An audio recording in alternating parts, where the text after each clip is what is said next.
Welcome, everybody. I'm Teresa Torres, and I'm here with Gurion. We're here to talk about the types of resistance that you might get from leaders and stakeholders as your pilot teams start to put the product operating model into practice. So let me back up and give a little bit of context. We are recording a series. We're in the middle of a series where we've been discussing how companies can successfully adopt the product operating model. We've been sharing everything from how do you know if your organization is ready, how to avoid the biggest mistake we see companies make, how to choose pilot teams, how to set those teams up for success. The last video, we dove into the types of resistance you might get from your pilot teams as they start to put the product operating model into place. And today, we're going to look at the same topic, but from a leadership and stakeholder standpoint. Because it's easy to think only our product teams change in the product operating model. But what we see in practice is it's an entire organizational change. And so we're going to do a deep dive on this. And just like in the last video, we're going to cover the top 3 forms of resistance. There are more. These are the most common. And then we'll get into what you can do to help mitigate some of them.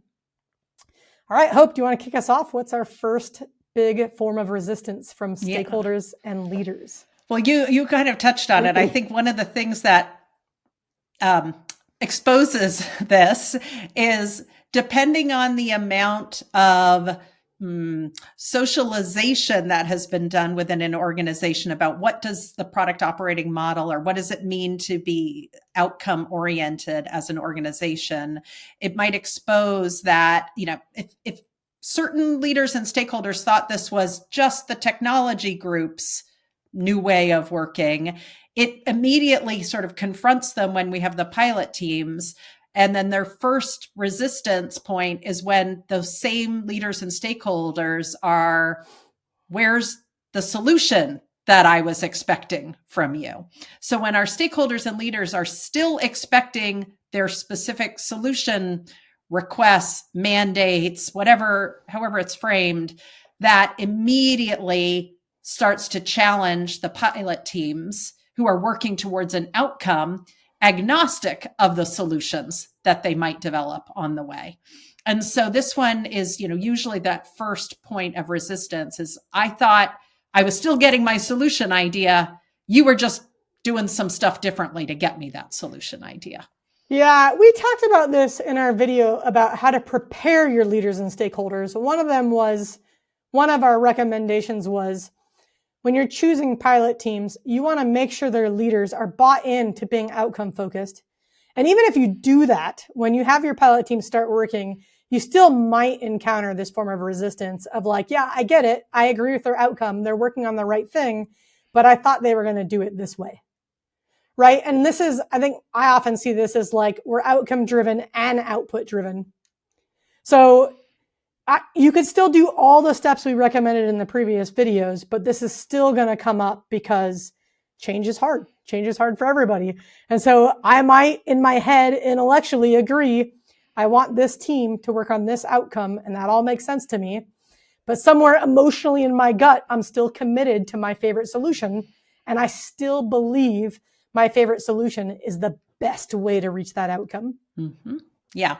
And it's hard because we probably haven't yet, even though we have pilot teams, we probably really haven't engaged with our leaders and stakeholders yet to tell them how they need to sort of partner or give input to the product teams in a more helpful way that accelerates progress to the outcome. And they might believe that they are accelerating progress to the outcome by being so specific about the solution idea that they think the team should be working on.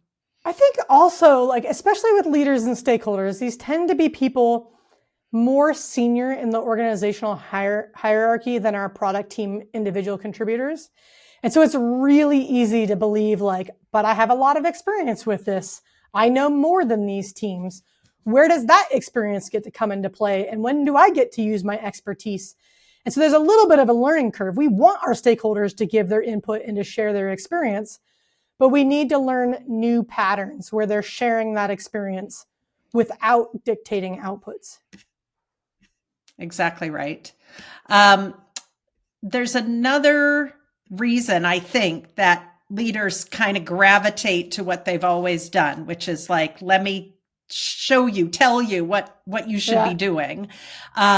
It's often because they want certainty, right? Yeah. And they may be in a higher position in the company.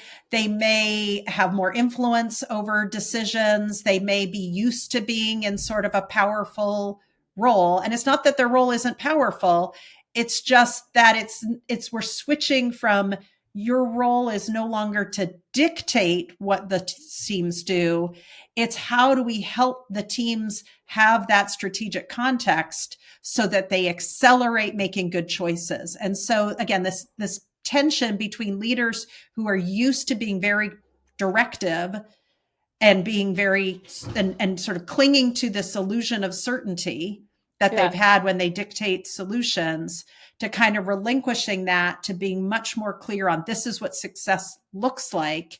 How do we make sure the teams have the knowledge they need to make good decisions? Like, a lot of times the leaders want that control. They want to, I see leaders saying, well, when do I get to approve? Or when do we have a stage gate where like I get to approve or sign off before the team goes too far? And I asked them, like, well, what are you trying to avoid?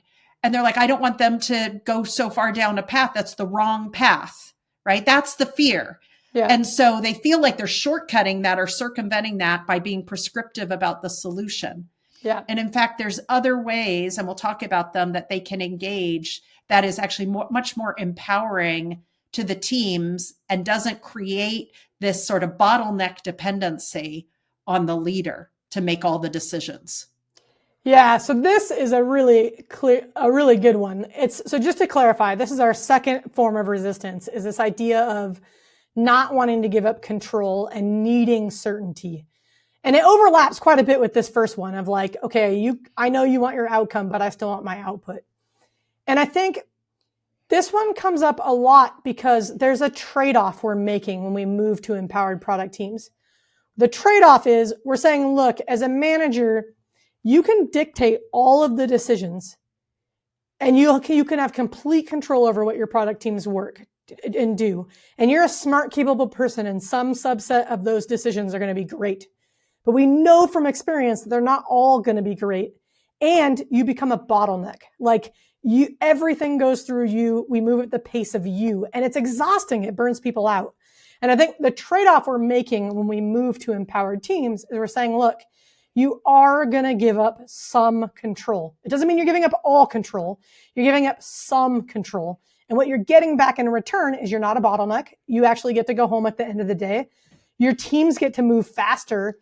And because they're equipped to test and iterate, you're going to get to better solutions. But the challenge is that transition's really hard. There's like a leap of faith of like, really, like the visual that's coming to mind, it's going to sound so silly, but I'm thinking of Indiana Jones and the third Indiana Jones, where he's like at this cavernous gap and it looks like he has to just step into the void. And as soon as he steps into the void, there's like a walkway appears, right? There's a little bit of this leap of faith of like, we have to relinquish some control to see that we get better results. Some of this is a know-how problem though, right? Like, we have to know how to set the guardrails so that we do get better results. I have a feeling we're going to talk about that when we talk about how we address these. Okay, what's our third one? Yeah, the third one is really that the resistance, and this is, again, I think sometimes gets masked when our leaders or stakeholders sort of try to, without exposing the problem, try to solve it by saying, just check with me. Or just make sure I approve it, or like don't do anything without checking with me first. The reason is because there's this strategic context gap. Yeah. And often that gets exposed when pilot teams are trying to make decisions and de-risk their solutions in order to make progress on the outcome, when there isn't a sort of like clear strategy in place. Often the way that this sort of lack of strategic context has been mitigated in an organization is it sits in different leaders' heads. And so as long as the teams are running everything by those leaders, that mitigates the risk of the teams not having that strategic context. But that, again, creates that bottleneck. So it's really common in an output-oriented org that all that strategic context sits in leaders' heads. In an outcome-oriented product org, the strategic context needs to be accessible. We need to have clarity about what our expectations are and any constraints that the teams need to work within in order to make progress on the outcomes in a way that works for the business. Definitely. Okay. Yeah, this is a huge one. So I run these monthly product leadership discussions, and I think they're all about missing strategic context, like all of them. Someone shares their org context. We get into it's like a little mini case study. And I think 98% of them are, I can't get my CEO to make a choice between this and this from a strategy standpoint. I tried to document my strategy. I can't get everybody aligned around it. I feel like I've communicated my strategy 17 times, but my team still don't get it.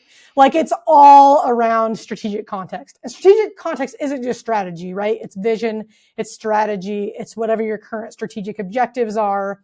It's really, I think a good way to think about it is when somebody thinks, just check with me, they should pause and think about what's in my head that I'm going to use to evaluate what they brought to me. How do I externalize that and make sure my teams understand it so they can check with themselves? Mm-hmm. Right? That's a great way to put it. Yes. But it takes a certain level of humility within those leaders, because it can be self-serving, right? For a leader to say, the way I keep my power and importance in this organization is I keep it all in my head. Yeah.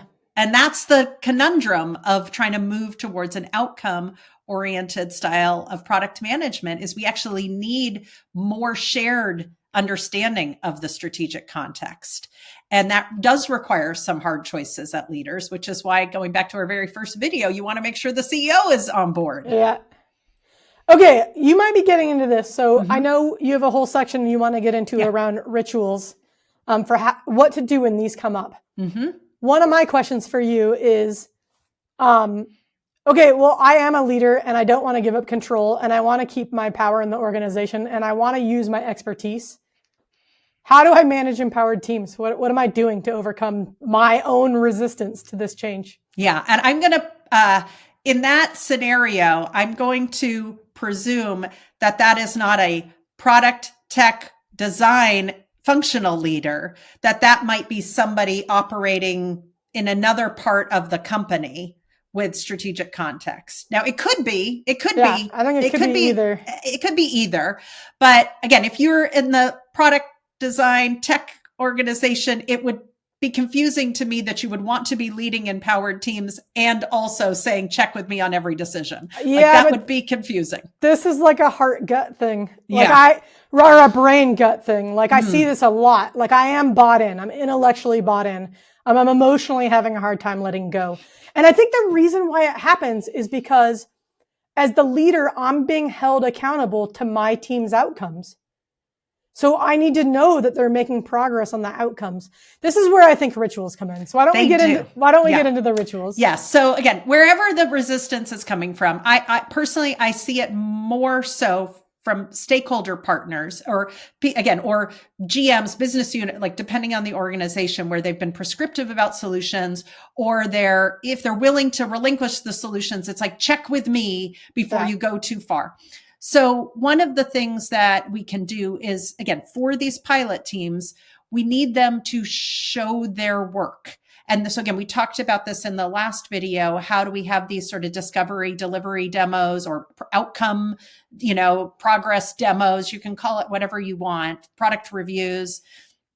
How do they show the context of what they've learned from customers? How do they show the data they're using to make prioritization decisions? Maybe using those moments to say, is this something that you want to participate in, this choice? Do you want to contribute to this? Do you want to help us generate solution ideas? Do you want to help us design assumption tests? I think inviting people who are going to likely have strong opinions or have fear that you might miss strategic context, it's important to use those demos as checkpoints to say, is there anything we've missed? Is there anything that you think we should be considering?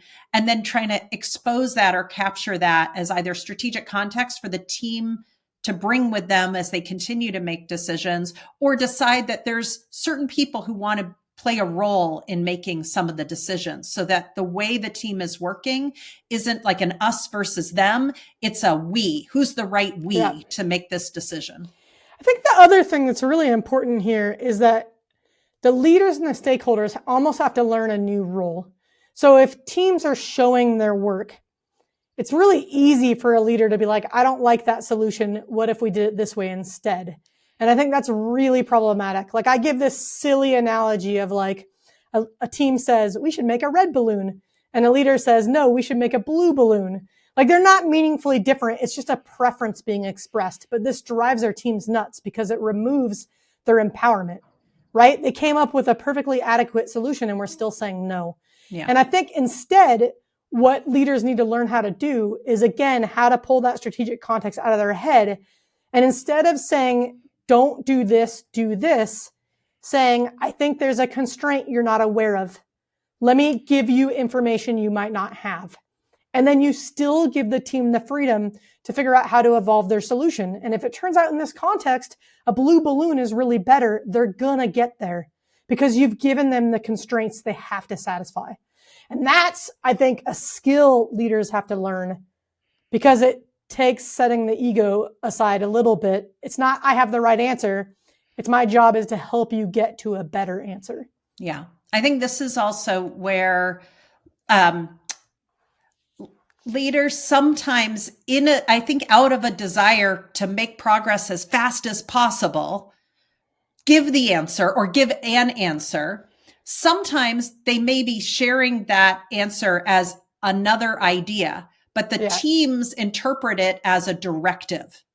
And this is really like when you're trying to move to new ways of operating, empowered teams working towards outcomes. If your teams have been in an environment where they're used to being told what to do and they better do it, any sort of suggestion from a leader of, I think you should do this without that context is going to cause the teams to fall right back into their old ways of working and draw the conclusion that, see, it will never work here. Our leaders just want to give us solutions. Yep. And so you really have to be intentional as a stakeholder leader to these pilot teams to say, how can we show up differently to give them the information they might be blind to because it's usually been in my head? Yeah. And how do we make sure that that's something accessible to them? And how do we make sure that they keep that to expedite many good decisions down the road? Yeah, this I think is a really easy one to underestimate as a leader. I know I experienced this when I became a startup CEO. I would be like walking around the room talking to people. People are spitballing ideas. I would say something that was just an off the cuff comment. And people took it as Teresa said, do this. And I was like, what? Where did that come from? Right? I think people forget that your position carries weight that you don't always intend. And so I think it's on the leader's responsibility to really clearly communicate, we're brainstorming. I'm just adding an idea to the batch of ideas. Or I'm raising a concern, but I'm not telling you to do this. I just want you to address the concern, right? And to be that explicit, because when we're not, our teams fill in the gaps. And it's not, I can't tell you how many times I've heard leaders say this, like, I didn't mean it that way. They just took it that way. Or I've told them 400 times and they just do it, like we have to be way more explicit in our communication than we think. Yeah. Especially if we don't want to trigger those habits of just do what I tell you to do. Yeah.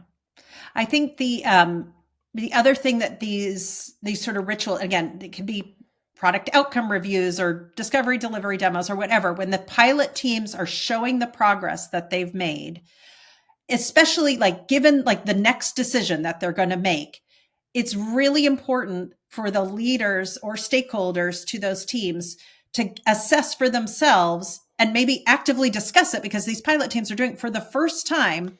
Yeah. When do you want to be involved? Like, for example, we're interviewing customers. Do you want to help us define our target customer? We're choosing an opportunity. Do you want to be involved in helping us size and prioritize amongst these opportunities? Or, when we're coming up with solution ideas, do you want to come up with solution ideas with us? Like, it's really important to gauge, like, who wants to be involved at what level and why, so that we don't slow the teams down, but we're sensitive. We don't just assume that they don't want to be involved at all. Like, we have to find out the way it's going to work for our organization so we can be outcome oriented in the way that we work. And I think what I love about pilot teams is it lets everybody practice this. Like, a stakeholder might at the beginning be like, I want to be involved in all these things. And then they realize how much time it takes. And we're talking about one pilot team when eventually they have 5 teams they have to do this with, right? So it's almost like we're creating a sandbox for people to try things out. And they might say, I want to be in everything. And then they're like, no, I don't actually. I just want to be in this spot and this spot. Whereas what we tend to do is we want to, like, when we set up stage gates and feedback loops and idea meetings and approval, whatever you want to call them, we tend to dictate all that top down. We want all our teams to do the same thing. We want it to work the same way for every stakeholder. And it leads to all this bureaucracy. I think we can let our pilot teams with our stakeholders and leaders explore and play and try things out. And when they're done, when your pilot teams are wrapping up and you're ready to move to the rest of the organization, they can share, these are some of the patterns that we saw. This is what worked. It took this much time, so that your next set is a little more informed about how they might want to play an experiment. But I think it's always going to be experimenting and letting each stakeholder and team figure out what works for them. Yeah, exactly right. All right. Well, I think we tackled our top 3 stakeholder and leader resistance. And again, it's all about putting good rituals in place. I don't know if we have our next video defined, but I'm sure we will uncover more topics on organizational transformations. In fact, this might be a good opportunity to ask all of our listeners and watchers and readers what questions you still have. What should we tackle next? Let us know in the comments.